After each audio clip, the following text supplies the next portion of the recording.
Selamat bertemu kembali dalam Inspirasi Sabda bagi Keluarga. Renungan kita hari ini diambil dari Injil Markus bab 12 ayat 38 sampai dengan 44. Hari ini gereja memperingati wafatnya Santo Bonifasius sebagai uskup dan martir. Pada suatu hari, Yesus dalam pengajarannya berkata, "Waspadalah terhadap ahli-ahli Taurat. Mereka suka berjalan-jalan dengan pakaian panjang dan suka menerima penghormatan di pasar. Mereka suka menduduki tempat-tempat terdepan dalam rumah ibadat dan tempat terhormat dalam perjamuan. Mereka mencaplok rumah janda-janda sambil mengelabui orang dengan doa-doa panjang. Mereka ini pasti akan menerima hukuman yang lebih berat." Pada kali lain, sambil duduk berhadapan dengan peti persembahan, Yesus memerhatikan bagaimana orang banyak memasukkan uang ke dalam peti itu. Banyak orang kaya memberi jumlah yang besar. Lalu datanglah seorang janda miskin. Ia memasukkan 2 peser, yaitu 1 duit. Maka Yesus memanggil para muridnya dan berkata kepada mereka, "Aku berkata kepadamu, sesungguhnya janda miskin itu memberi lebih banyak dari semua orang yang memasukkan uang ke dalam peti persembahan. Sebab mereka semua memberi dari kelimpahannya, tetapi janda itu memberi dari kekurangannya semua yang ada padanya, yaitu seluruh nafkahnya." Demikianlah Injil Tuhan. Terpujilah Kristus.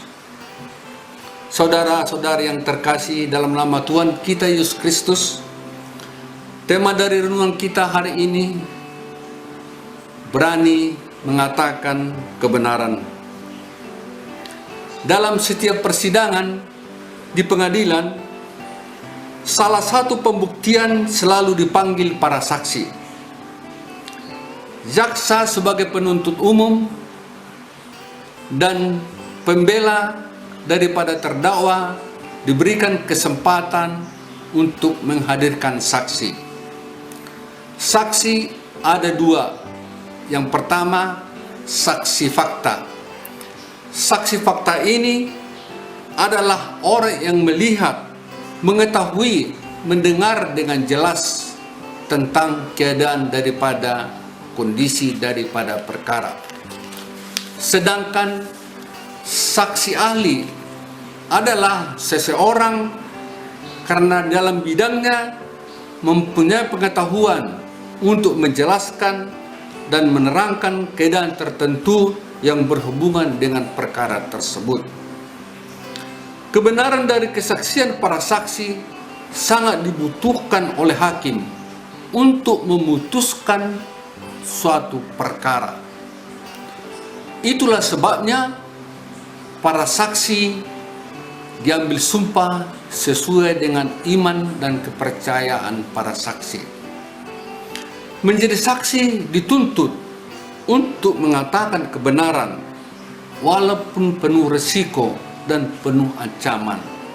Malah kadang-kadang keluarga pun diancam hidupnya.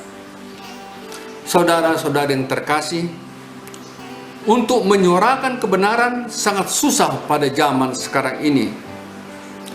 Menyuarakan kebenaran butuh keberanian di dalam yang penuh ketidakbenaran. Kita sebagai pengikut Kristus dituntut jangan hanya diam bila melihat ketidakadilan dan ketidakbenaran yang merajalela di sekitar kita.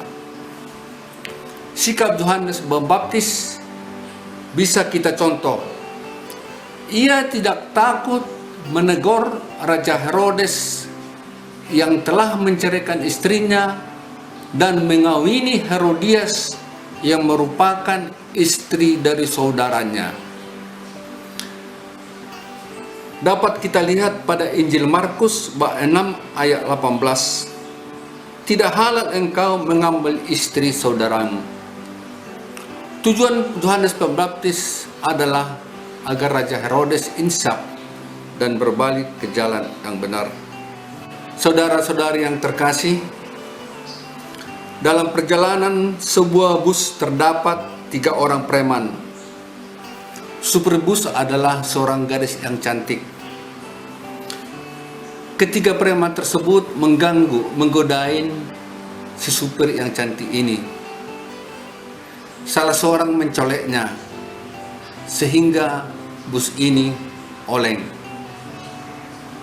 Para penumpang tidak ada yang berani menegur. Tidak ada yang berani menasihati dari preman ini. Hanya satu orang yang berani adalah seorang remaja.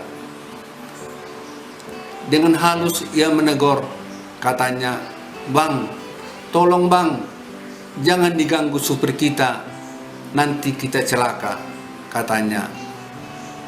Namun, teguran yang halus ini membuahkan kemarahan kepada ketiga preman ini.